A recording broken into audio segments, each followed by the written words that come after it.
Welcome to Bounce, the podcast where we dive deep into the world of product teams, the challenges they face, and the incredible stories of resilience that emerge. I'm Molly Cox, your co-host, a product designer with a knack for navigating through the storms of creativity. And I'm your co-host, Claire Flowers, a product manager who's seen it all. The highs, the lows, and everything in between. Each week we'll bring you tales of product traumas, those moments that test our limits, they push our boundaries, and sometimes bring us to our knees. We're talking about career flops and follies and those pivotal moments when everything seems to fall apart. But as we know, the harder you fall, the higher you bounce. We'll explore with our guests their toughest challenges, The actions they took to overcome them. and how these experiences have shaped their careers and continue to impact them today. So join us in this journey of resilience, growth, and bouncing back stronger than ever. Hi, Claire and Josh. Welcome to Bounce. It's awesome to have you. Josh is a product designer with over 9 years of experience in designing native mobile apps and desktop products. Josh, you've specialized in interaction design and high fidelity prototyping, and you've also worked in startups and larger companies, even companies like Facebook. And now you've really kind of been working on integrating AI and technology into B2B and B2C experiences. So we're super excited to have you here. Thanks for joining us. Yeah, thank you, Molly and Claire. I'm really excited to be talking to you guys. Awesome. I have to say something else. One of the reasons, like, I when I looked you up, Josh, in your headline, you have father of 2 sets of twins. So I am a mother of 1 set of twins. So I can't imagine 2 sets of twins. So I applaud you, FYI.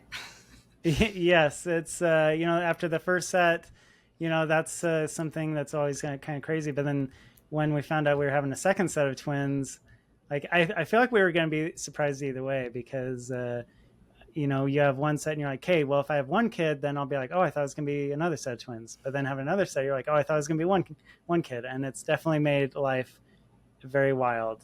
But I feel like I just have the perfect family now. So wouldn't have it any other way. That's amazing. But again, being a twin mom, props to you, because I know a lot of the challenges that come with that. So. Well, props to you for, being a working mother. Well, thank you. It's not easy sometimes. So, well, Josh, one of the things, so with Bounce, we really wanted to start this podcast, Claire and I, kind of around the idea that a lot of product podcasts these days, I feel, talk about the successes in product and all the things that go right and what we learn from those things that go right. But as we all know, a lot of times in product, we fail a lot. And in fact, we talk about failing fast and doing these failures, but no one really talks about kind of that other side of it and what we learn from those failures. Now, you not too long ago actually put out a post on LinkedIn that I thought was fascinating. And it was a post about, you were similarly saying that people talk about failure, but what they don't talk about is the cost of that. And kind of with that cost, not only are we talking a monetary cost, there can also be just that very mental cost that comes with failure. I know I have my own stories of the stress and things that wrap around that. So I think to kick us off, I'm just really curious, kind of when you wrote that, was there an impetus to that? What made you think of that? Was there a scenario that happened where you felt like you needed to, I don't know, just write that post? Yeah, I think that there's been, a mix of just the tech environment generally, like layoffs and everything. And then you see on LinkedIn, people, like, they just want to post what people want to hear a lot, I feel like. And I think I maybe lean a little too far the other way. I mean, some people call me a pessimist, but I try to, like, call myself more of like just being realistic. We all need a skeptic. Yeah, like I like to be like the realistic optimist. Like, I still try to see the good side of things. Like, sometimes I'll see, like, what's the worst thing in life that could happen? Like, maybe I could die or something. I'm like, well, that's not so bad. And so, like, Perspective is important. Perspective. But even that particularly, like, I think one thing that always, like, maybe kind of, gets under my skin is whenever I see, like, a lot of posts on LinkedIn or things like mental health posts, and I think this one was about failure. Like, people say, oh, fail fast and feel free to fail when you start a new job, like, try to learn and experiment. But I think that people like to believe that. but that's not always true. In fact, a lot of times it's completely the opposite. And there's a huge cost associated with failure. And that's where I was like, let's talk about that other side of it a little bit. Like you see people like Elon Musk, and there's people that you might say are like a little bit privileged, where Elon Musk bought Twitter and he did pretty much whatever he wanted with it. And a lot of people were just destroying him online, saying like, oh, Twitter's going to fail. But he is at a stage in his life where he just really doesn't care what people think, but he can afford to not care. Like if everyone hates him in the world, more or less, like he's still got enough money that he's pretty, independent. And there's a lot of people like that can afford to not care what people think. And in fact, I feel like that's kind of an attribute that, people sometimes see as admirable, like, oh, wow, that person's like, they just don't care what anybody thinks of them. But again, like that comes from kind of a point of privilege. Like a lot of people can't afford to not care what people think, because a lot of aspects of your life depend on that. And that's where failure is like, people that don't come from a degree of privilege or something like that, they have to be really careful where they fail. And in some areas, fail costs a lot, especially around the time, in tech right now, where there's so many layoffs. In fact, even outside of tech, there's just so much pressure on people. And then you see posts like that where it's like, oh, fail fast, or like your mental health is so important and you need to focus on your mental health. And like, if you need a break, then take that break. But people, like, if I have talked to people recently who have used those posts and they're like, okay, well, I'm gonna do that. And they tell their manager like, hey, I'm like so burnt out. I just can't do this anymore. Like I need, a couple of days off or something like that. Or like, I'm just mentally struggling. They've been fired for that.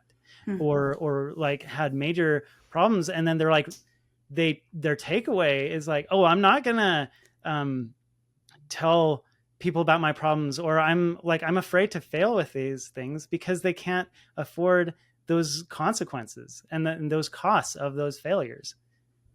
It's interesting, because I think we get also wrapped up in, in product teams and things along those lines, the fast fails with actual, features that we may be working on. But you just actually mentioned burnout and like vocalizing and expressing how you feel. And we move fast in product teams, right? And it is a very real thing to burn out. And I think, like you said, with this layoff, I don't want to say layoff culture, but it kind of feels like that right now, this layoff culture that's happening. I wonder how many people are holding back their thoughts on where I stand, how I feel. And it's almost creating it's not almost, it is creating a fear culture. Right? Yeah, I think that there was something we were talking about a couple of weeks ago called survivorship bias, about really when you only focus on the successes, you fail to understand the failure part and what made that a success. And it's almost like, okay, well, maybe somebody did they have a really great manager. They went to them, they said, I need a mental health day. And so they were like, yeah, great. That's awesome. Well, you can't prescribe that to everybody, because it's very nuanced and it's not necessarily going to apply in every single situation.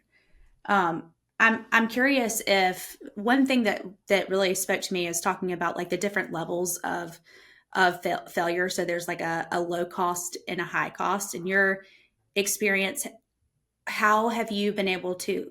It seems like when we're all like really categorizing these things, like, okay, I'm going to do this. It's going to be low cost, high cost. Do you have like a mechanism that you like filter those things through your mind and like an evaluation? Yeah, I don't have necessarily a framework per se, but I just try to think of it like, what are the consequences of this?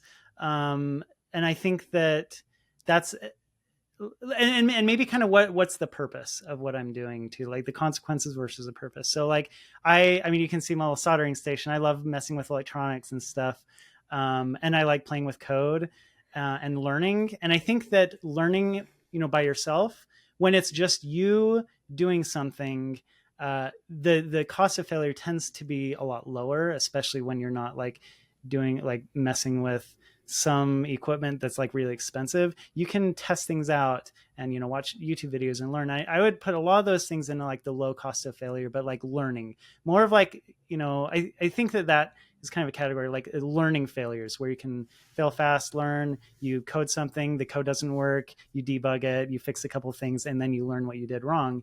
And then there's like higher costs of failure, which is like, you know, there's the Solo Stove ad, or you know, maybe you're running A/B tests or marketing campaigns at a company, and there are much higher financial costs associated with that.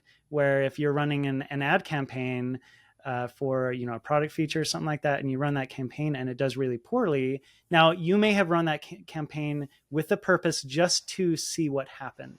And in a situation like that, there might be a lower cost of failure, but maybe it's all about expectations that were set with other people. I think failure tends to be heavier the more people are involved in what you set and those expectations. If there's more people involved, then a failure tends to have a higher cost.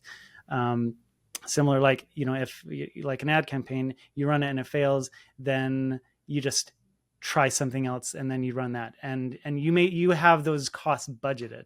But if they say, hey, the company is like running out of money, we've got like one last hurrah, we've got to run a campaign and save the company or something like that, then the cost of failure could be really high. Maybe the company actually does legitimately rely on that.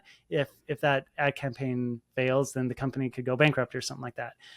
But even like, say, in the case of Solo Stove, I think I like that example because and for people who haven't heard about this, like Solo Stove did this big ad campaign with Snoop Dogg. And I look at it and I thought it was actually like pretty interesting. It's basically Snoop Dogg saying like he went smokeless, and Solo Stove is a fire pit that, you know, doesn't really generate a lot of smoke.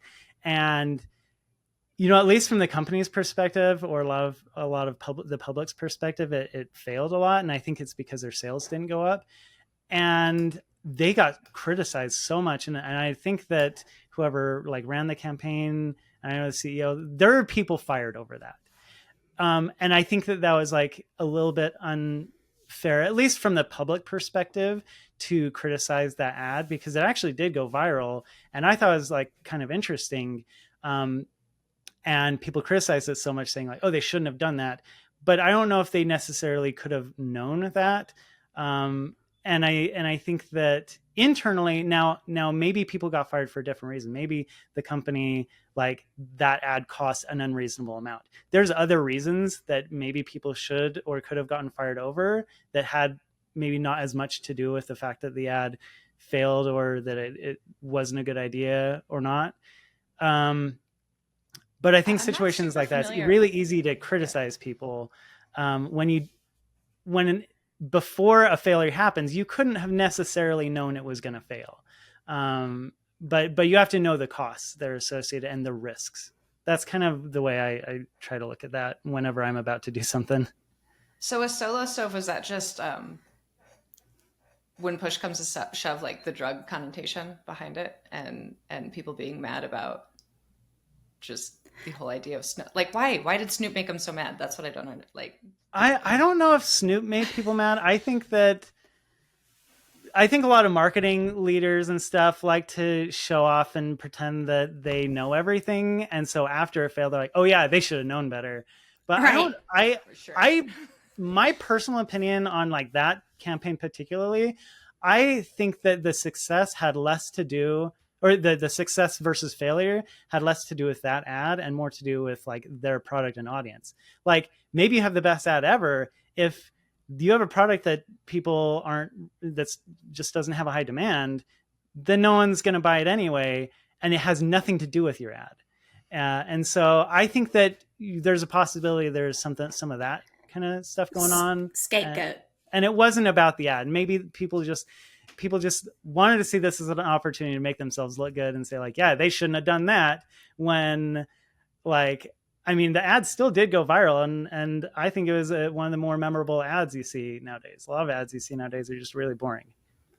For sure. And I think the way you're kind of framing that brings up, I think we all have our own views for what it means to actually fail and what that means to us and maybe what that means to the organization that we're currently working for. What do you think in your experience working on specifically product teams, what commonly constitutes as failures there?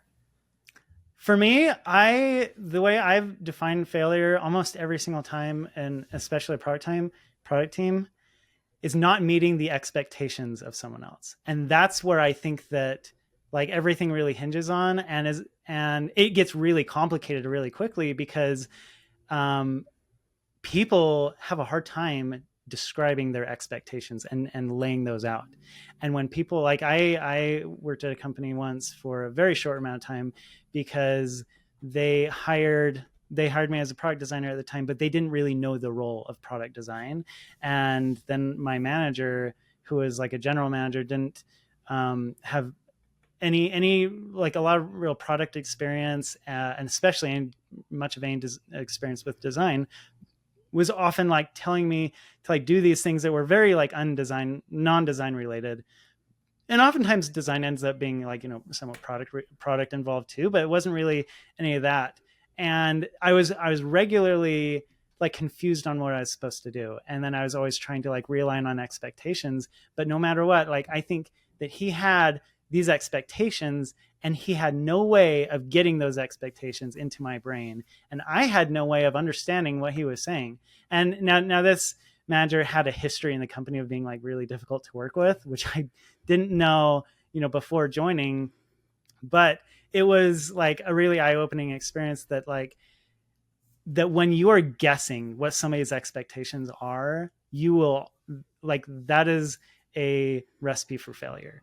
And I think that's what it comes down to. And it's not just with other people, with yourself. Like you have to, you can fail a lot just with your own expectations. Like, hey, I think that I'm going to try this out. And maybe it's like some big grand endeavor and then you don't quite get it. You're like, oh, I failed, but maybe nobody else cared, but you cared because you expected yourself to have done something differently or to hit a different point. And I think expectations is, especially in a product environment, kind of really what failure sits on. If you're meeting or not meeting expectations. If you're at a company and they say, hey, we need to hit this ARR goal or something like that, and it's like ridiculously easy, then you don't have to put that much work into it. And even if you get like meet that or barely above it, you're going to feel super successful because the expectation was, it was a fairly easy to reach expectation. And I think I hear this a lot on teams. I experienced it myself as a product manager, just constantly being in these conversations of aligning with leadership, aligning those expectations with actual end users seems like a huge feat. Have you, in your experience, developed a playbook for how to make sure that you are clear on the expectations and understand like a path forward? Have you tried anything out, done any experiments about how to help that process?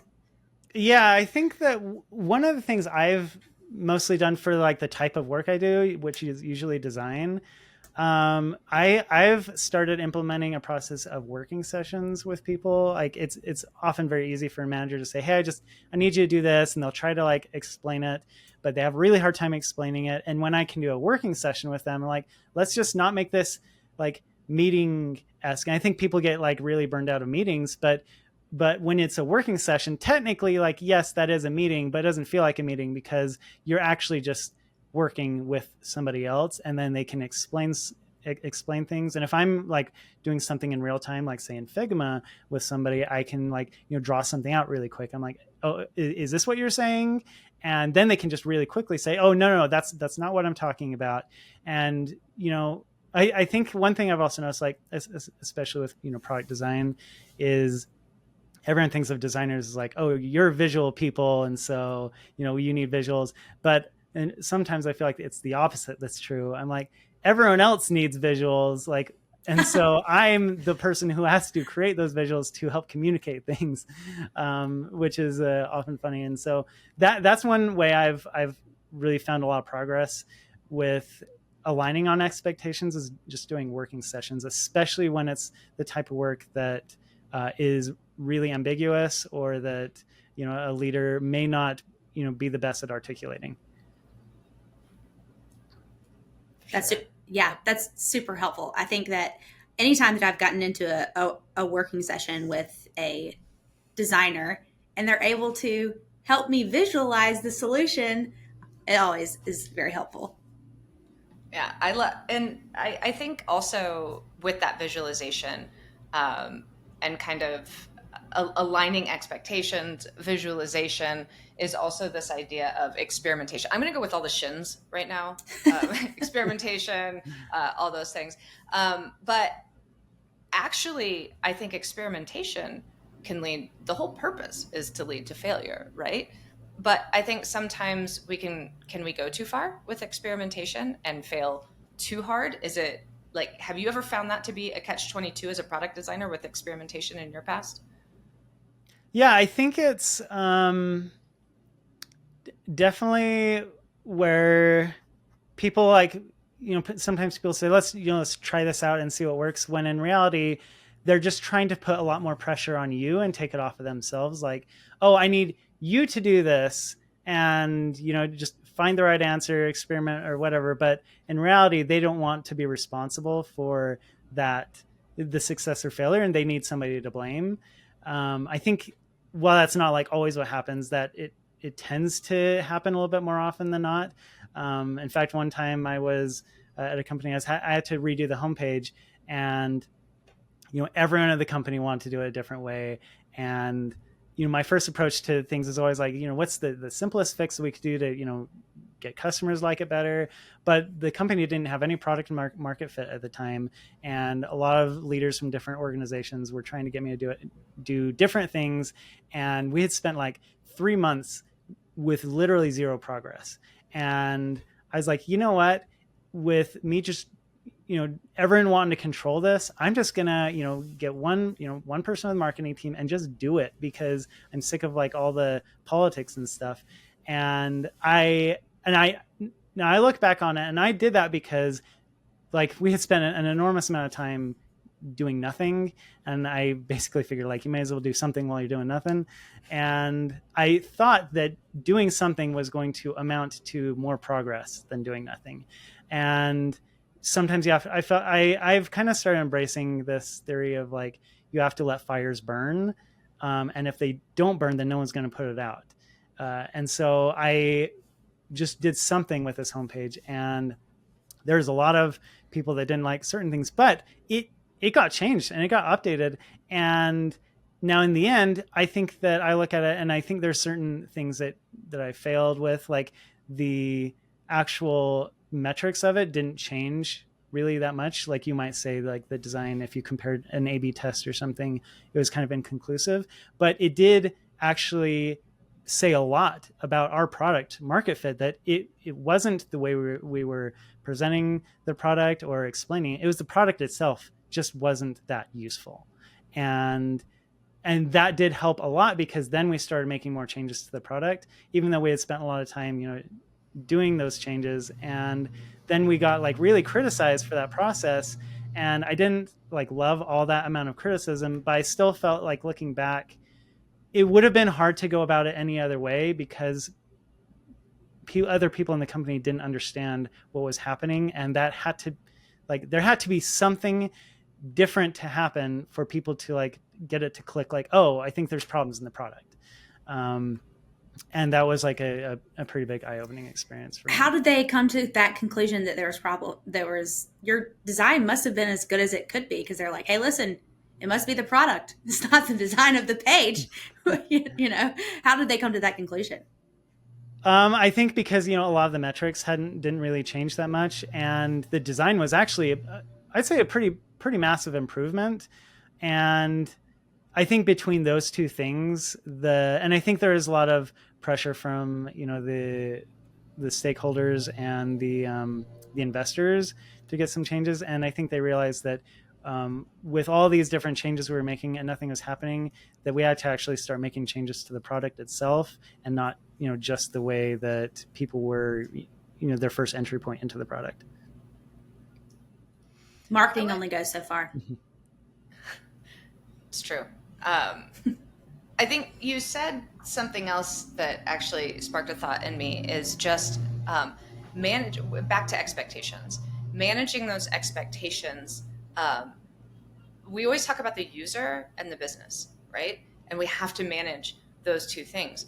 But at some points, something can actually be successful with the users, but it does not meet the expectation of those you work with, your boss, business expectations, and therefore is considered a failure, right? So it's met the objective of the user. We've listened to the user. We've put everything in there we've needed to put in there, but objectively from whomever it may be internally, it is actually a failure. And those things are very hard to control. So it's almost like we have to balance three things, right? We have to balance the user needs, the business needs, and our boss's needs. Yeah, no, that's definitely true. And that can be really tricky to balance that. Yeah. One thing you said, Molly, recently that I've been thinking about, and I think that it was about essentially how sometimes, I don't think that this is specific to product designers, but you were saying that junior designers can often be more confident and be more like willing to try things and, and experiment. And then sometimes more senior designers are less confident in what they're doing. And it kind of makes sense for why it's like that. It's because you've been slapped in the face for years and years. But I think that the same is, I think that is that not what experience is? It's just like a culmination of your failures and learnings, and it's what makes you good. It's, the good thing is you've already made those mistakes. And so, as opposed to someone who has less experience, they don't know what they don't know. So yeah, it's funny, Claire, after we had that conversation, I actually went back and looked that up. Josh, we had this conversation. I was like, I know there's a name for this, and I couldn't think of it. It's the Dunning-Kruger effect. Have you heard of the more experienced you are, the actually sometimes less confident you become because you simply know what you don't know. And the more junior you are, the more confident you are because you don't know what you don't know at that point, So I think sometimes that's why maybe we get safer as we get a little more experience, just because of all the things we know we are not accounting for, I guess. And I think this goes back to something that you said earlier, was all about mitigating risk, understanding risk, like the low cost items and what the risk is for making that decision, or if it's a high cost. And I think that's really important to be good at in this profession of product, is to really understand where the risks are and if it is worth taking. You hear about so many risky product decisions that get like all this press and they did so well, but at the end of the day, sometimes it feels like gambling a little bit, because we're building new products sometimes that don't exist, and you don't, you're building the plane as you're flying it. And I feel like there's definitely an art to understanding what risk you're being willing to take. And a lot of times you don't have the time to be able to evaluate risk. So I think that is a key skill. Yeah, in fact, it kind of makes me think of whenever I hear people think about like risk and small amounts of risk, it always makes me think like A/B tests. And A/B tests has kind of become a trigger word for me, because I feel like A/B test is always like a cop out for a leader seeing like designs and not wanting to either make a decision or just like trying to like try very trivial things out. Typically it's like, hey, let's move this button over here or change a different border radius. And I'd say 90% of A/B tests I've seen have been like inconclusive or something like that, because at the end of the day, I'm like, why are we A/B testing this? Like, we should be A/B testing like this totally separate idea and that totally separate idea, and seeing which one works better. Not like pre-product market fit testing like shades of colors. And the majority of A/B tests I've seen have been all like, testing these really trivial changes on pre-product market fit projects. And I've always I think that that aspect of A/B tests has always kind of like triggered me. But also, like, I think with design especially, like I think designers can just be so pretentious and think that like visual design, especially, like I think visual design's a trigger word for me too, because like everyone is always like, oh, it's got to be perfect and all this stuff. But like at the end of the day, I think there is a degree, like a product has to look good, and there is a like the visual design of a product can be a differentiator between one to another. But usually that's like with extremes, like if there's a product that's just like really bad versus a product that like just totally nails it. But I think most situations, users and people don't care that much as long as visual design isn't like atrocious or something. Users don't care; they just want the product to work. And I think those two things, like the A/B testing trivial changes and going so hard on visual design on a product that just like fundamentally like doesn't have good product thinking behind it. I have seen designers spend so much time like making something look pixel perfect, just like an Apple product or something, but the thinking behind it is just terrible and just not even useful. And I'm like, did you think about any of the user problems with this, or like how this is like any different than anything else?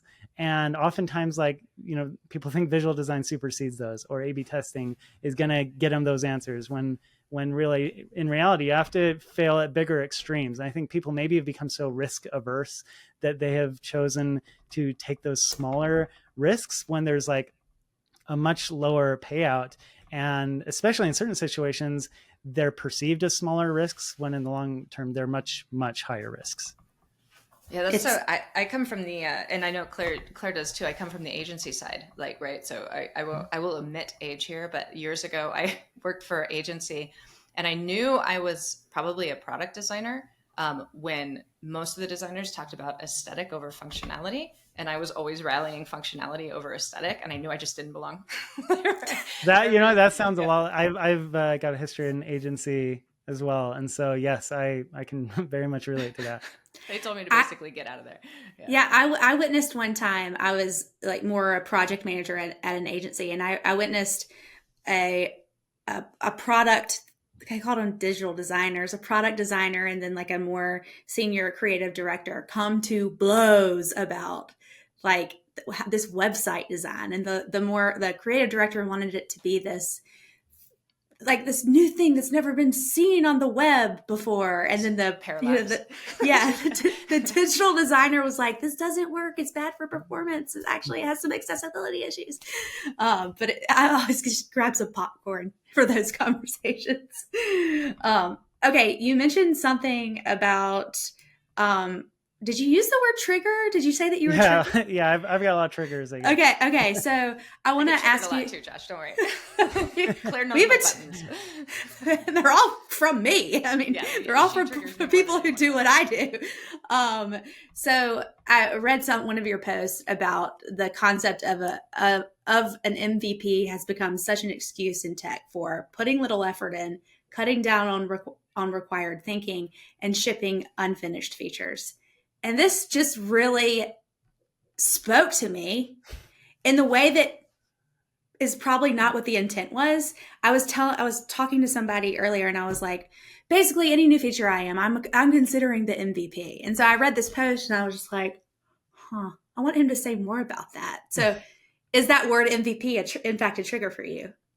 I think so. Oftentimes, yes. And I think people use it wrong. They're like, hey, what's the MVP? And they try to think about exactly what you're saying, like the minimum amount of work they can put into it. But oftentimes it kind of circumvents like the user problems. And I think that's where you see like so many startups like, oh, I've got this idea, let's just do it. And they don't think hard enough about like the user problems and like, hey, what's the general user problem area? Let's just create something. But they're often like just creating like just the same product that somebody else has with little differentiation. And it's because the product wasn't viable. It's like, sure, it was a minimum product, but, and I think of it like the evolution of phones has like, so the first phones were, you know, you have your phone on the wall, and then what replaced that? It was like cordless phones with the dials, or like cell phones, and you could text, but you could still call. So the minimum viable product was something that could make a phone call, but then they added texting, so it could still make a phone call. And then the next the next evolution was like smartphones. Okay, well, it has to make a phone call, and then it also has to be able to text, and then we can add more things. But if it didn't, if they would have made a phone that like a smartphone and it made calls but it didn't text, then it wouldn't have been viable. And so you have to look at the space you're in, and you have to meet all the users' expectations for that problem, and then you can solve the other thing. You have to fully replace whatever you're trying to replace, and then add what you want the solution to be. And what I think oftentimes happens is like, they're like, okay, well, this is the problem they have. And so they do that. But there's a bunch of other features that people expect to be there, which aren't. And I think that's what's happening, like the Humane AI pin or the Rabbit thing. They're trying to, I think the Rabbit device particularly, like I've seen some areas in their marketing that are like, trying to replace phones or something, and that just the nature of that device is so similar to a phone that people aren't going to want to have both of those, which means that you've got like a threshold that you've got to be up to, and if you're not meeting that, then you're going to have some issues. For sure. Yeah, I agree 1,000%. I worked on a project recently where it was something that was pretty much table stakes that all of our competitors offer. And so it was something we were trying to solve a specific customer segment that we were going after. And it was a lot of work. There was a lot of things that we had to lay groundwork for. And it's really hard for me as a product manager because I know the groundwork, like the requirements. It has to call, it has to text. Well, we don't have text yet, but you want me to be able to like send voice notes to people. Well, we got to be able to do text messages first. It's really hard as a PM to not chase those like shiny new, and you have to kind of like keep it to basics and not lose sight of that. Yeah, Josh, Claire asked me, we had an episode where she was asking me my gripes about PMs. There's one, Claire. Here's a gripe. Phase 2. That is a gripe of mine. The biggest myth in software is phase 2. Right? I can't even tell you. What do you mean? Many, phase 2 never happens? Yeah, phase 2's never happened. Never in the history. Yeah. So I feel like that becomes kind of the go-to, right, for MVP is, we'll hit that in phase 2. It's like, well, where's that roadmap? See, Claire, hey, listen, you're laughing nervously. We just finished a phase 2 on this project. You're right. But phase 2s do often die. I have killed them myself, and it's terrible. It's not fun. Awesome. So, yeah. Oh, sorry. No, go ahead, Josh. Yeah, one thing that I've been working on a project lately, and it's been like such a breath of fresh air because we were talking recently, and I think everyone kind of had this like aha moment. Like I think a lot of companies are like, hey, we got to design and build, and we're kind of at a pre-product market fit with this project that everyone's like, wait, why? And in fact, I really love what one of the engineers said. Like, we should not be just building things. Like, in fact, I like to think I'm a fairly fast designer and can do some pretty interactive prototypes. And they're like, this is literally what they're like, this is what we got Josh here doing is like, he can design all this stuff. We can test it. And it's so low cost, so low risk. And sure, maybe it takes us a little while, but like building all these things in the product just wastes a bunch of time, and we can fix bugs and do other things with our engineering time, and you should be like designing like crazier things and just testing it. Like the design cycles should be way longer and testing more, and not be wasting so much time like prepping projects for delivery and spending more time like experimenting with different ideas and testing those out, because it's so low cost and so low risk that once the ideas start resonating with people, then we've like hit gold, and then we can start building that. But like there's like, I can't tell you how many products and things I've worked on that the engineers are just building it. I'm like, we don't even know if this is like really going to work. And you'd rather, in fact, even when I've interviewed at companies, they're always like, we ship fast and we come up with ideas fast. And I get that. Yes. But they also do it almost like there's some metrics, like the fact that you built and shipped something means something, even if it doesn't like have that much of an impact. Mm-hmm. And I feel like people need to not be as afraid of like longer design cycles sometimes, and doing more wild ideas. Like I think creativity has like, people want to be creative, but I think a lot of companies don't, and they expect them to be creative, but they don't want them to have the environment that, that culture that really breeds creativity. Yeah. So instead, we will A/B test a 6-pixel radius versus an 8-pixel radius, right? Yeah. So Josh, I want to ask you this. I love this. I could go so deep on this conversation, but I want to wrap this back around to kind of failure real quick and that cost. And one thing that we love asking everyone who comes on this show is, can you think of a project or a situation where you have failed miserably? And miserably can be awful, or like a small failure can be, you can feel miserable about a small failure. So is there a time you've had in your career? And if so, what was the cost of that? Yeah, I think that there's one role that I had, and I think we were kind of talking about like hiring and stuff earlier.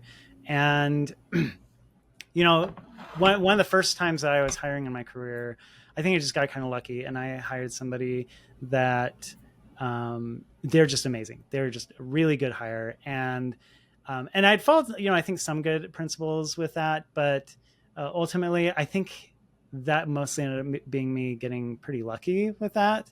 And I also didn't have like a crazy amount of pressure to get them. Like I was able to spend a decent bit of time. So the second time in my career where I was involved in hiring, I made some bad hiring decisions, and a lot of it was because I had so much pressure. It's like from the CEO and some of the leadership, like we have to have a designer, like more designers like a month ago, and it was like constantly being like shoved down my throat that we need this.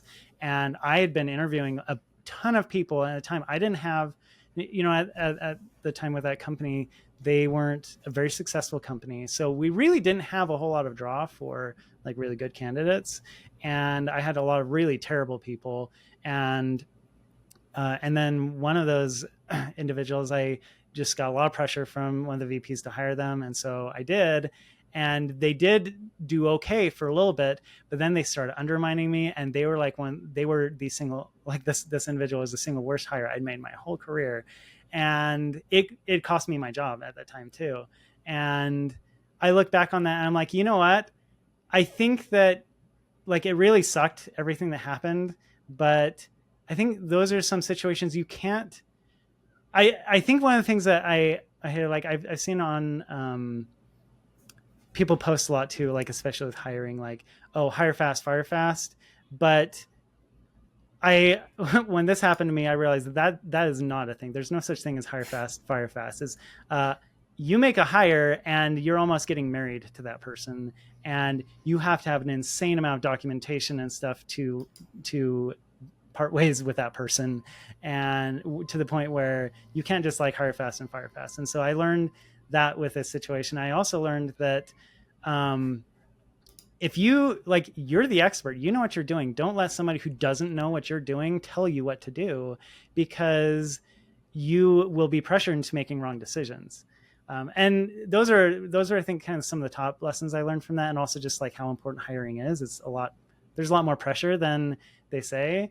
And so I think that at the end of the day, like I learned something from that. And I think every failure you have, you can learn something from it. And people that you like, you can learn things from, and people you don't like, you don't have to learn from just mistakes you make or successes. Like you can learn from, everyone has something that you can learn from them, and everyone has a failure or your own failures that you can learn from. And so taking those and being better from that, that is what really translates failure into success. Is and as bad as it can be, like losing your job, losing a ton of money, like no matter what you can lose, it can be really bad, but there's always something you can change and learn about that and be better.